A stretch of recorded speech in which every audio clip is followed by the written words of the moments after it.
Hello students, welcome to my channel basic history notes में। आज से कक्षा 9वीं की विज्ञान की क्लासेस हमारे इस चैनल बेसिक हिस्ट्री नोट्स पर शुरू की जा रही हैं। आज की इस वीडियो में आपको एनसीईआरटी विज्ञान का पूरा सिलेबस बताया जाएगा और इस सिलेबस के अनुसार आपको विज्ञान का पहला चैप्टर भी पढ़ाया जाएगा। स्टूडेंट, जैसे कि आप देख रहे हैं कक्षा 9वीं का जो विषय आपका है वो विज्ञान है। विज्ञान को यहाँ पर एनसीईआरटी ने 3 पार्ट्स में बांटा हुआ है। 3 पार्ट्स मतलब एक तो रसायन विज्ञान, एक भौतिक विज्ञान और एक जीव विज्ञान। ठीक, तो ये 3 पार्ट्स में हमारे पास टोटल चैप्टर आपकी जो विषय सूची है वो 15 चैप्टर्स की है। वो 15 चैप्टर आपको इन 3 पार्ट्स में बताए जाएंगे, तो मैं टोटल आपको बताता चला जाऊंगा। देखिए, जैसे कि चैप्टर फर्स्ट है आपका अध्याय 1, वो क्या है, हमारे आसपास के पदार्थ। ये आपका रासायनिक विज्ञान है, मतलब केमिस्ट्री का। ठीक, ऐसे चैप्टर 2 है, क्या हमारे आसपास के पदार्थ शुद्ध हैं। ये भी केमिस्ट्री का चैप्टर है, रसायन विज्ञान का। सी बोल रहा हूँ यहाँ पे। जो चैप्टर 3 है वो परमाणु एवं अणु है। ये भी चैप्टर 3 है। ये इम्पोर्टेंट चैप्टर है, अच्छा चैप्टर है। 3 चैप्टर है। चौथा चैप्टर देखते हैं, परमाणु की संरचना। ये भी एक केमिस्ट्री का, रसायन विज्ञान का चैप्टर है। जैसे कि मैं आपको बता चुका कि जो विज्ञान है हमारा 3 पार्ट्स में था, तो 3 पार्ट्स में से रसायन विज्ञान के ये 4 चैप्टर रहेंगे जो रसायन विज्ञान में आते हैं। इसके बाद जो 5वां चैप्टर है, जीवन की मौलिक इकाइयाँ। वो जीवन की मौलिक इकाइयाँ बायोलॉजी का चैप्टर है। बायोलॉजी मतलब जीव विज्ञान, बी बना दिया मैंने यहाँ पे। ये छठा उत्तक, उत्तक भी बी, बायोलॉजी का। नंबर 7 है, चैप्टर 7, जीवों की विविधता। वो भी बायोलॉजी का चैप्टर है। ये 3 चैप्टर जीव विज्ञान के हैं। उसके बाद जो चैप्टर 8 आता है वो गति है। गति एक फिजिक्स का चैप्टर है, मतलब भौतिक विज्ञान, पी। चैप्टर 9, बल तथा गति के नियम, फिजिक्स का चैप्टर है। मोस्ट इम्पोर्टेंट चैप्टर है दोनों के दोनों ये। ठीक, फिजिक्स। चैप्टर 10 है गुरुत्वाकर्षण, ये भी फिजिक्स का चैप्टर है। चैप्टर 11 कार्य तथा ऊर्जा, फिजिक्स का चैप्टर है। चैप्टर 12 ध्वनि, ध्वनि भी तुम्हारा फिजिक्स का चैप्टर है। ठीक, भौतिक विज्ञान का। जिसके नाम में मैंने पीपी लगाया आपको पता चल गया, वो फिजिक्स है, बी वाला बायोलॉजी है, सी वाला केमिस्ट्री है। ठीक, चैप्टर 13 हम बीमार क्यों होते हैं, ये बायो का चैप्टर है। चैप्टर 14 प्राकृतिक संपदा, वो बायोलॉजी का चैप्टर है, बी। चैप्टर 15 खाद्य संसाधनों में सुधार, बी चैप्टर, बायोलॉजी का। 3 चैप्टर बायोलॉजी के यहाँ पे, 3 पीछे हैं वहाँ पे। तो इस तरह से आपके जो मैंने चैप्टर बताए हैं वो जीव विज्ञान में, तो विज्ञान की सूची में आपकी फिजिक्स केमिस्ट्री बायो के आपको पढ़ने हैं। तो आज मैं आपको बता दूं कि हमारे आसपास के पदार्थ में पहला चैप्टर, आज हम इस चैप्टर को पढ़ेंगे जो कि रसायन विज्ञान से है। देखते हैं स्टूडेंट्स कि पहला चैप्टर है जो हमारा विषय विज्ञान का, वो चैप्टर फर्स्ट हमारे आसपास के पदार्थ। एनसीईआरटी के नोट्स हैं, जो हैंडराइटिंग नोट्स हैं हमारे, ये 2020-21 के लिए मोस्ट इम्पोर्टेंट्स हैं। ठीक, जैसे कि कॉलेजों में लॉकडाउन के अकॉर्डिंग कॉलेज नहीं चल पा रहे हैं, तो उसके अकॉर्डिंग आप ये एनसीईआरटी ऑनलाइन प्रिपरेशन कर सकते हो। प्रिपरेशन करने से आपको ये अच्छे से नोट्स कवर करोगे, तो एग्ज़ाम जैसे ही लॉकडाउन खुलेगा, एग्ज़ाम होंगे, तो आप उनसे अपने एग्ज़ाम आराम से दे सकते हैं। आइए देखते हैं सबसे पहले हेडिंग में पदार्थ, जिसको इंग्लिश में मैटर भी बोलते हैं। ये मोस्ट इम्पोर्टेंट हेडिंग है और ये एग्ज़ाम में भी आती है, मतलब डेफिनेशन आती है, परिभाषा इसकी, पदार्थ किसे कहते हैं। तो हम देखेंगे डेफिनेशन, इसकी परिभाषा को समझेंगे। वह वस्तुएं जो स्थान घेरती हैं और जिसमें द्रव्यमान होता है, पदार्थ कहलाती हैं। पदार्थ क्या होता है, वो छोटे छोटे कणों से मिलकर बने होते हैं। इस डेफिनेशन को हम पहले समझेंगे ध्यान से। देखो स्टूडेंट्स, मैं आपको बता दूं कि डेफिनेशन के साथ साथ आप पहले टॉपिक को अगर समझ जाओ तो वो जल्दी से आपको रटने की ज़रूरत भी नहीं पड़ेगी, और एग्ज़ाम में आप अच्छे से प्रिपरेशन आराम से हो जानी है। आप बिना देखो लैंग्वेज को लिख सकते हो, कोई ज़्यादा भारी नहीं है। देखिए, सबसे पहले वह वस्तु जो स्थान घेरती है और द्रव्यमान होता है। तो स्थान, मैंने एक एग्जाम्पल के तौर पे पेन ही लिया है। वो पेन क्या है कि इतना तो वो स्थान घेर रही है और इसमें कुछ ना कुछ द्रव्यमान होगा। ठीक है, अब इसके अंदर स्थान भी घेर रही है, द्रव्यमान भी घेर रही है, तो ऐसी वस्तु क्या कहला जाएगी, पदार्थ कहला जाएगी। क्लियर है। अब वो पदार्थ के लिए मैं बता दूं कि आपने स्थान का तो पता चल गया। अब द्रव्यमान को थोड़ा और समझते हैं। द्रव्यमान वो चीज़ है जो किलोग्राम में मापा जा सकता है और वो उसका द्रव्यमान किसी भी जगह पर बराबर होता है। एक तो वजन होता है, वेट, भार, एक होता है द्रव्यमान। तो भार तो बदल जाता है, भार तो कहीं पे भी भार बदल जाएगा, लेकिन द्रव्यमान समान ही रहेगा। अगर कोई चीज़ 1 किलो है तो वो चांद पे भी पहुंच जाओ तो वो 1 किलो ही रहनी है, लेकिन जो उसका भार है वो भार बदल जाना है। ठीक, भार बदलो या ना बदलो लेकिन द्रव्यमान बराबर ही रहना किसी भी स्थान पर। आगे देखेंगे उदाहरण, किताब, पेन, तारे, सूर्य, हवा, ग्रह, पानी आदि सभी में क्या होता है, स्थान घेरती हैं और द्रव्यमान होता है। तो वो सभी क्या कहला जाती है, पदार्थ कहला जाते हैं। अब स्टूडेंट्स तुम्हारे से पूछा जाता है, एक विकल्प में भी आता है क्वेश्चन, हवा पदार्थ है या नहीं है, तो तुम्हारे से क्या पूछा जाता है, 3-4 ऑप्शन दे देंगे इनके, है या नहीं है जैसे भी। तो हवा एक पदार्थ होती है, क्यों, क्योंकि हवा के अंदर स्थान घेरती है हवा। जब गुब्बारा भरते हो, गुब्बारा में हवा डालते हो, तो हवा डालने पे गुब्बारे में स्थान भी घिर जाना और उसमें कुछ ना कुछ द्रव्यमान होएगा। ठीक है, तो हवा वाला इम्पोर्टेंट्स भी है। आगे देखते हैं नोट्स।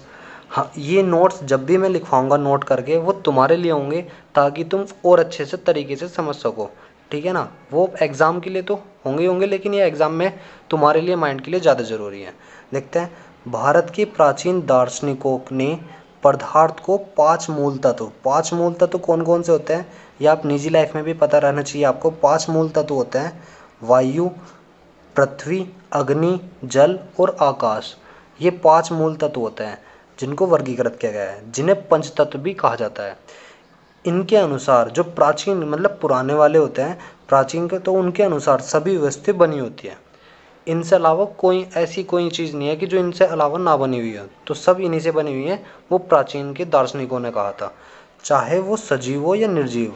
सजीव मतलब जो जीने वाली हो, और जो निर्जीव हो, ठीक है ना, जिसमें सांस वास नहीं होती, मतलब कि जो जीवित वो सांस वास नहीं लेते, वो निर्जीव है। सजीव क्या है, जो जिनमें जीवन होता है। ठीक, ऐसी ये चीज़ मैं बता चुका आपको। तो इनके पदार्थ के कणों की विशेषताएं भी पढ़ते हैं हम। अब जो है कि पदार्थ किन किन कणों से कैसे कैसे विशेषता से मिलकर बनता है वो देखते हैं, कि जब बन जाता है तो वो उसमें क्या क्या विशेषताएं होती हैं। तो पहली 3 पढ़ेंगे हम, जो कि वेरी वेरी मोस्ट इम्पोर्टेंट्स है पदार्थ के कणों की विशेषताओं में। पहला, पदार्थ के कणों के बीच रिक्त स्थान होता है। दूसरा, वे लगातार गति करते रहते हैं। तीसरा, पदार्थ के कण एक दूसरे को आकर्षित करते हैं। स्टूडेंट्स, इन्हें समझना बहुत ज़रूरी है। तो अब तो हमने पहले ये पढ़ लिए, जो कि पदार्थ की कणों की विशेषताएं आपको डेफिनेशन के अकॉर्डिंग बता दी गई है, लेकिन इनको स्टेप बाय स्टेप समझेंगे एक एक करके। एग्जाम्पल, एक्टिविटी सहित, कि एक्टिविटी एग्जाम में कैसे देते हैं, क्रियाकलाप बोल देते हैं जिसको। तो देखेंगे एक्टिविटी को, क्रियाकलाप को। पदार्थ की गुणधर्म, जिसको विशेषताएं भी बोलते हैं, उदाहरण के साथ, जो मतलब वो एक्टिविटी होगी, जो बुक के अकॉर्डिंग एक्टिविटी क्रियाकलाप है, वो क्रियाकलाप के अकॉर्डिंग हम समझेंगे ना। नंबर 1 क्या है, पदार्थ के कणों के बीच रिक्त स्थान होता है। अब वो रिक्त स्थान कैसे है, पदार्थ हमारे पास कैसे कैसे होता है, पहले तो पदार्थ को समझेंगे। पदार्थ ठोस भी हो सकता है, द्रव भी हो सकता है, गैस भी हो सकता है। जैसे मैं मान लो 1% के लिए ये क्या है, स्टैम्प है। मैं इसको क्या, एक सपोज क्या कहते हैं, बर्फ़ देख लो, बर्फ़ क्या है, ठोस है, और पानी क्या है, द्रव है, और उसको अगर मैं गर्म करके भाप बना दूं, वो क्या है, गैस है। तो इस तरह से हम सिर्फ तीनों को चीज़ को समझेंगे। अब पदार्थ के कणों के बीच स्थान होता है। अब मैंने कंडीशन क्या ली, मैंने एक गिलास लिया, एक्टिविटी एक क्रियाकलाप समझेंगे ध्यान से। उस गिलास के अंदर मैंने क्या काम करा, पानी भर दिया। ये पानी का एक लेवल ले लेंगे, उस लेवल को हम क्या कर देंगे, ये हमारा लेवल है पानी का। यहाँ पे मैंने एक स्क्रैच कर दिया, स्केच खींच दी कि यहाँ तक ये लेवल, ये ना तो हिल रहा, बिल्कुल शांत अवस्था में इस टाइम पे। तो कंडीशन क्या है, मैं यहाँ पे 2 से 3 चम्मच शुगर की डाल दूँगा, चीनी की डाल दूँ, या 2 या 3 चीनी के मतलब चम्मच डाल दी। तो क्या होगा, इसका लेवल मान लीजिए 1 या 2 चम्मच या 2 या 3 चम्मच मैंने चीनी की इसके अंदर डाल दी। वो चम्मच जब डाल दूंगा तो वो क्या होगा, वो लेवल जितना भी इसके अंदर जगह होगी वाटर लेवल का क्या करेंगे, हमने क्या करा, चीनी इसके अंदर डाल दी। तो चीनी इसके अंदर डालने पे हमने देखा, क्या देखा कि वो चीनी यहाँ पे हमारी कवर होगी। चीनी के जो छोटे छोटे कण होते हैं वो हमारे इस पानी के अंदर बढ़ जाने हैं, मतलब लेवल हमारा बिल्कुल नुका नहीं रहेगा। समझ में आ गया? ठीक। क्यों रहा? क्योंकि पानी के कणों के बीच जगह होती है। अब जो पानी के जो कण होते हैं, पदार्थ के जो कण होंगे उनके अंदर जगह है, और जगह है तो तभी तो चीनी के कण वहाँ पे स्पेस को भर देंगे। और जब तक वे भरते नहीं तब तक उसका लेवल वही रहेगा। और जब उसका लेवल बढ़ जाना है, मतलब पानी के कणों का बढ़ जाना है, तब जाके वो अपने लेवल को ऊपर स्थान पे बढ़ाएगा। ठीक है। जब तक स्थान पानी के कणों का भरने का नहीं, चीनी के चम्मच चीनी से, तो वो चीनी का पानी का लेवल वहीं रहना है जब तक। ठीक है। आगे देखते हैं कि कणों के बीच रेगिस्तान किस में कितना होता है। अब सबसे पहले ठोस में, द्रव में, गैस में देखते हैं। तो मैं आपको इन्हें समझाने से पहले आपको एक चीज़ और बता दूं कि जैसे पदार्थ के कण हैं, एक तो ठोस होते हैं, एक द्रव है और एक गैस है। ठोस में क्या होता है, जैसे बर्फ़ समझो, बर्फ़ मतलब सॉलिड होता है। कब होता है? क्योंकि जो बर्फ़ के कण होते हैं, सॉलिड के जो ठोस के कण होते हैं, वो एक साथ मिले हुए होते हैं ज़्यादातर, और द्रव के उनमें थोड़ा गैप होता है, स्थान मतलब खाली होता है। गैस में ज़्यादा स्थान खाली होता है। तभी तो इसके अंदर जो पानी का लेवल होता है वो जब तक, मतलब कि इनके कणों का जो बीच में खाली जगह होती है, जब तक वो चीनी से नहीं भरना चाहिए, शुगर से है, चीनी से है, किसी भी चीज़ से, मतलब कि और कुछ डाल के, तो हमारे छोटे छोटे कण ये जब तक भर नहीं जाते तब तक उसका लेवल वही रहना है। और जब ये भर जाएगा तभी तो भी बढ़ेगा। तो ये चीज़ तो समझानी थी इसमें, समझ में आ गई? आगे क्या है, तो ये चीज़ सबसे पहले क्या है, सबसे कणों के बीच रिक्त स्थान पहला वाला सबसे कम ठोस में होता है। क्यों? क्योंकि उसके अंदर जो कणों का गैप है वो तो बहुत कम ही है, और कम है तो उसमें क्या है, स्पेस होगा नहीं, कम होगा तो चीनी कम होगी, तो वो लेवल बढ़ने, मतलब कि उसके अंदर जाने की नहीं चीनी। ठोस से अधिक द्रव में होता है। ठीक है। ठोस में तो बहुत कम होता है स्पेस, द्रव में ठोस से अधिक होता है, और गैस में सबसे ज़्यादा होता है। ठीक है ना, इनसे ज़्यादा है। आगे देखते हैं दूसरा टॉपिक है काम, दूसरा क्या था, पदार्थ के, दूसरा देखते हैं, पदार्थ के कण निरंतर गतिशील होते हैं, जिसको मैंने वहाँ पीछे दूसरे तरीके से भी लिखवा रखा था, वे लगातार गति करते रहते हैं। मतलब जो पदार्थ के कण हैं वो हमेशा गति करते रहेंगे, मतलब गतिज ऊर्जा उनकी बढ़ती रहनी है। पदार्थ के कणों में गतिज ऊर्जा होती है। जब उनका तापमान बढ़ाएंगे, मान लीजिए पानी है, पानी के अंदर क्या है, पानी को हम गर्म करेंगे तो तापमान बढ़ेगा। तापमान बढ़ने पर तो जो पानी के कण हैं वो तेज़ी से गति करने लगेंगे, तो उनमें गतिज ऊर्जा होती है। तो कणों की गति और तेज़ हो जाती है क्योंकि गतिज ऊर्जा अधिक हो जाती है। अब इसको समझने के लिए मैं आपको क्या कहूँ कि एक मेरे पास पानी का ही एक गिलास है, उस गिलास को मैंने बिल्कुल शांत अवस्था में रखा हुआ है। शांत अवस्था का मतलब कि बिल्कुल इसको हिलाया नहीं गया। तो पानी के जो कण है, मान लीजिए ये पानी है, ठीक। अब इस गिलास में जब मैंने पानी भर दिया है, अब लगातार गति कैसे करेंगे उसको समझना हमें। तो मैंने क्या काम करा, ऊपर से इंक की 2-4 बूंद, ये क्या है, इंक होती है, स्याही, जिसको हम स्याही भी बोल देते हैं, ठीक। इंक की 1 या 2 बूंद मैंने इसमें डाल दी है। अब तुम थोड़ी देर बाद देखोगे कि वो थोड़ी देर बाद वो इंक, अब तो यहाँ थी, लेकिन क्या है, वो कुछ टाइम बाद अपनी वो सभी में समझ में आ गई, क्योंकि स्याही वाला तो आपको समझ में आ गया होगा बिल्कुल। अब इसमें देखते हैं कि जो कणों की गति होती है वो ठोस में कैसी होती है, द्रव में कैसी है, गैसों में कैसी है। तो जो हमारे पास कणों की गति है वो सबसे ज़्यादा जो इंक जैसे है वो द्रव में होगी, तो सबसे कम ठोस में होती है, द्रव में मध्यम होती है, और सबसे ज़्यादा होती है गैस में। ठीक है, समझ में आ गया। तीनों की चीज़ों का मैं बता दिया। नेक्स्ट देखते हैं तीसरा वाला। तीसरा देखेंगे, पदार्थ के कण एक दूसरे को आकर्षित करते हैं। अब एक दूसरे को आकर्षित कैसे करते हैं इसकी एक्टिविटी को समझेंगे। वो इसकी एक्टिविटी क्या है कि मेरे पास एक टंकी है, टंकी तो आपने देखी होगी कि वो जैसे टंकी है, मैं आपको बना के दिखा दूँ। ये टंकी, ये तो मेरे को आती भी नहीं टंकी बनानी, देखते हैं चलो। ठीक है,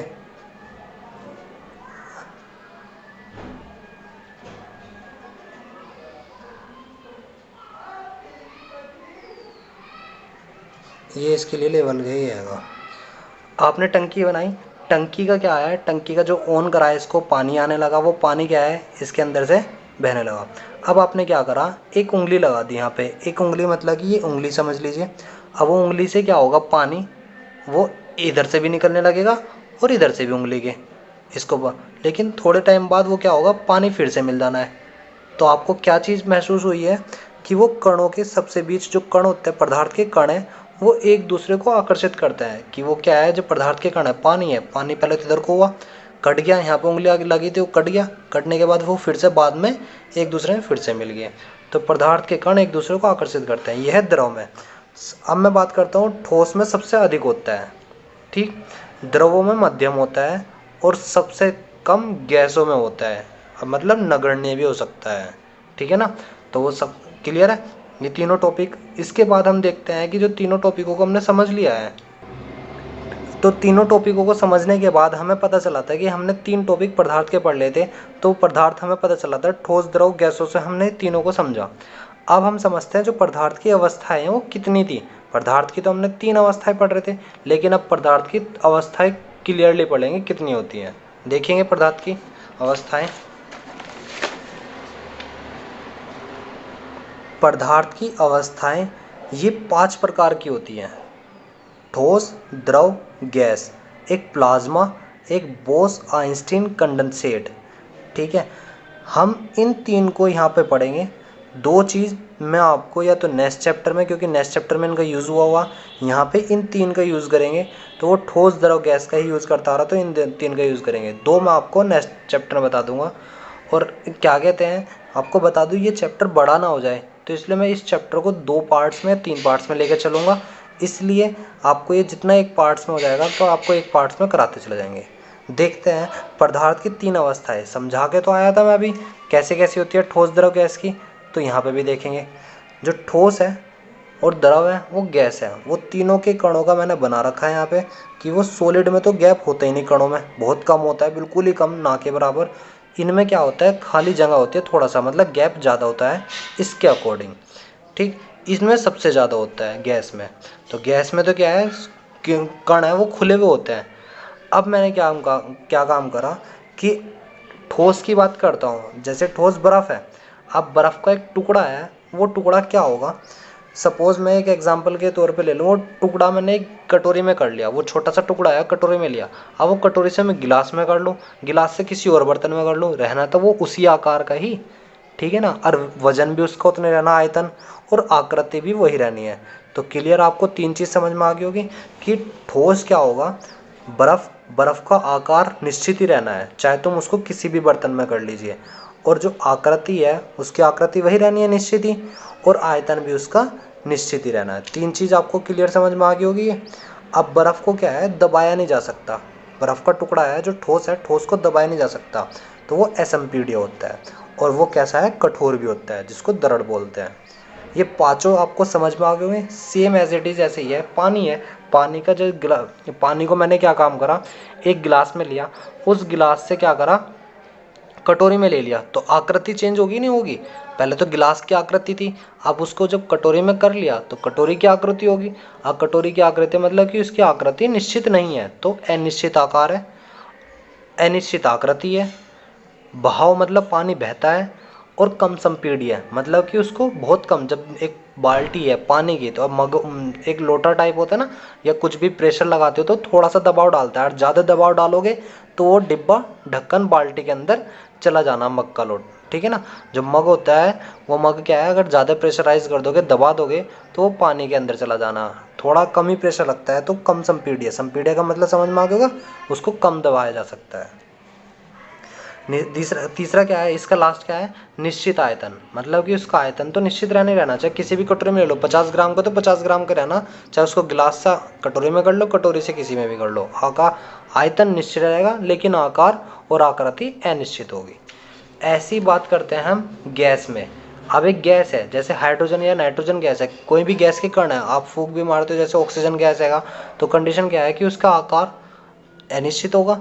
क्यों, क्योंकि मैंने अब यहाँ से किसी भी आकृति से मैं किसी को भी चीज़ को लूँगा, तो वो कहीं ना कहीं, जैसे आकार कटोरी में लिया, कटोरी में ऑक्सीजन के कण पड़े, मान लीजिए फॉर सपोज मान के चलो, मैं गिलास में लूँगा तो उसका आकार अनिश्चित हो जाना है। क्योंकि वो तो कण है, खुले हुए हैं, किसी भी आकृति के हो सकते हैं, आकृति भी अनिश्चित होगी, ठीक है ना। भाव मतलब ये बहते हैं, बहुत स्पीड से बहते हैं, ठीक, अधिक संपीड्य मतलब उनको दबाया, अधिक से अधिक दबाया जा सकता है। अब कम गुब्बारा है, गुब्बारे को क्या करते हैं, दबा सकते हैं, कितना, क्योंकि उसके अंदर हवा भर के है। तो वो गैस जो होती है वो गैस के कण, जिसको जितना दबाया, इनको कितना भी दबाया जा सकता है गैस के कणों को, उनका आयतन भी अनिश्चित होता है। मतलब कि एक कटोरी से अगर मैं गिलास में करने लगूँ तो आधे तो वे उड़ जाएंगे ना, तो उड़ जाएंगे तो मतलब इनका आयतन भी अनिश्चित नहीं होता। अब इनका एग्जाम्पल मैंने बताया, गैस वालों को तो ऑक्सीजन, इनका नाइट्रोजन या और भी हो सकता है। और जो इनका है द्रव वालों का, वो उनका पानी भी हो सकता है, दूध और आदि सब लिक्विड है। और इनका क्या है, जैसे ठोस होता है, जैसे मेज़ है, पत्थर है, ईंट है, बहुत सारी चीज़, किताब है, सब सॉलिड है, तो आदि। तो ये चीज़ की आपको क्लियर।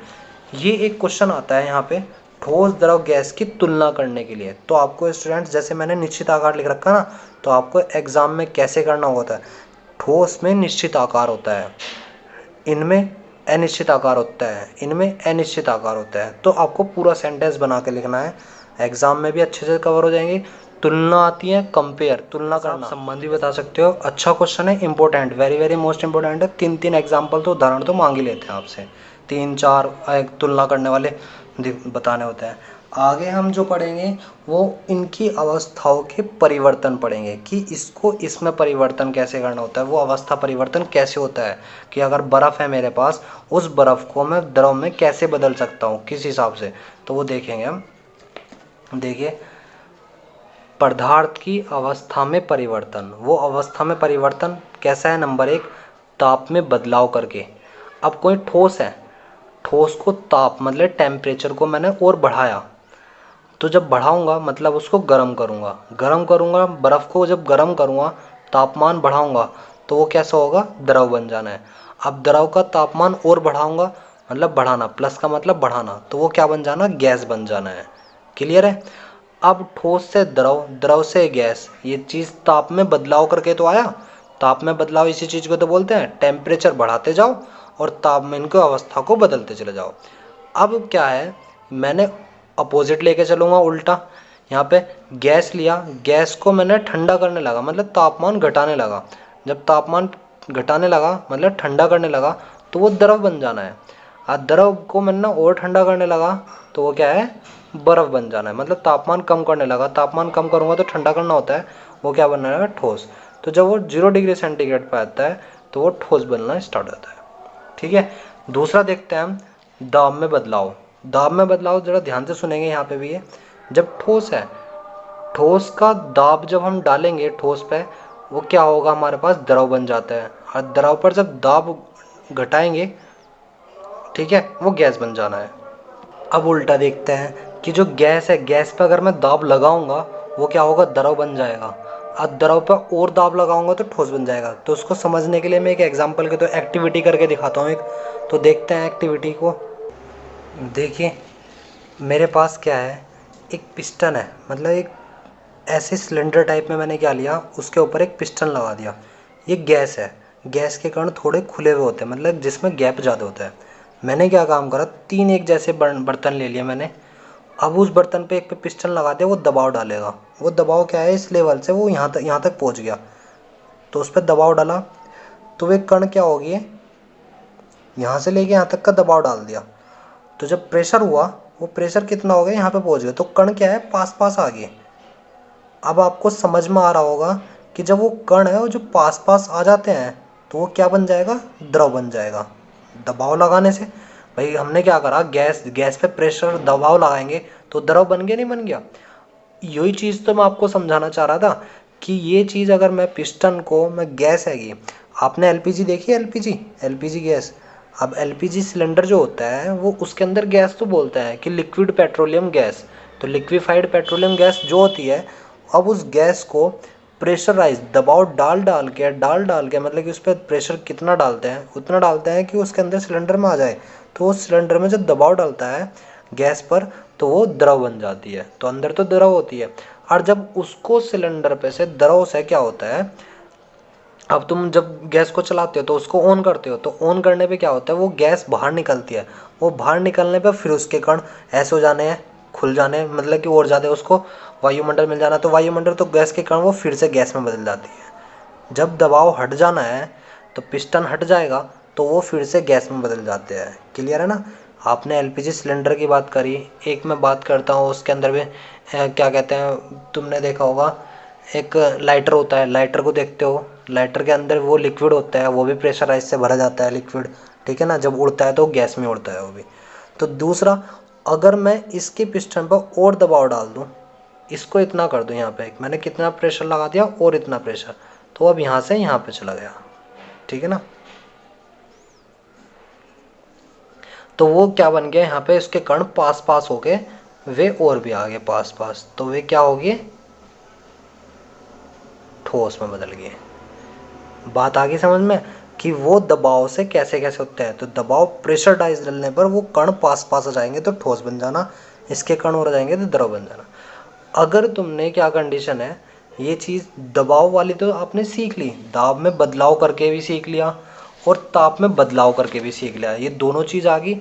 अब इन ताप में और दाब में बदलाव करने के बाद, इसके बाद हम देखेंगे ताप परिवर्तन के प्रभाव, कि अगर मैंने इसको ताप पे बदलने पर परिवर्तन हो गया तो उसको क्या बोलते हैं, द्रव से गैस में बदल गया तो उसको क्या बोलते हैं। तो ये चीज़ प्रभाव के परिवर्तन को हम समझेंगे, क्या क्या देखते हैं। तो नेक्स्ट पेज पे देखेंगे तापमान परिवर्तन के प्रभाव। वो 3 प्रकार के होते हैं, नंबर 1 गलनांक बिंदु, नंबर 2 क्वथनांक बिंदु, नंबर 3 ऊध्र्वपातन निक्षेपण। स्टूडेंट्स, ये तीनों की डेफिनेशन हम नेक्स्ट वीडियो में पढ़ेंगे। वीडियो लंबी ना हो तो इसलिए नेक्स्ट वीडियो आपको ये सभी टॉपिक आपको मिल जाने हैं। चैप्टर नेक्स्ट वीडियो में क्लियर करेंगे। आगे देखते हैं कि हमारे पास अगर वीडियो के लिए कोई भी टॉपिक समझ में नहीं आया तो आप मुझे कमेंट करके कमेंट में बता देना, ताकि मैं आपकी नई वीडियो में, नेक्स्ट वीडियो में आपको ये कमेंट, आपकी प्रॉब्लम को कंप्लीट कर सकूँ, ठीक। और वीडियो को, चैनल को सब्सक्राइब करना, वीडियो को लाइक करना, ठीक है। Thank you students.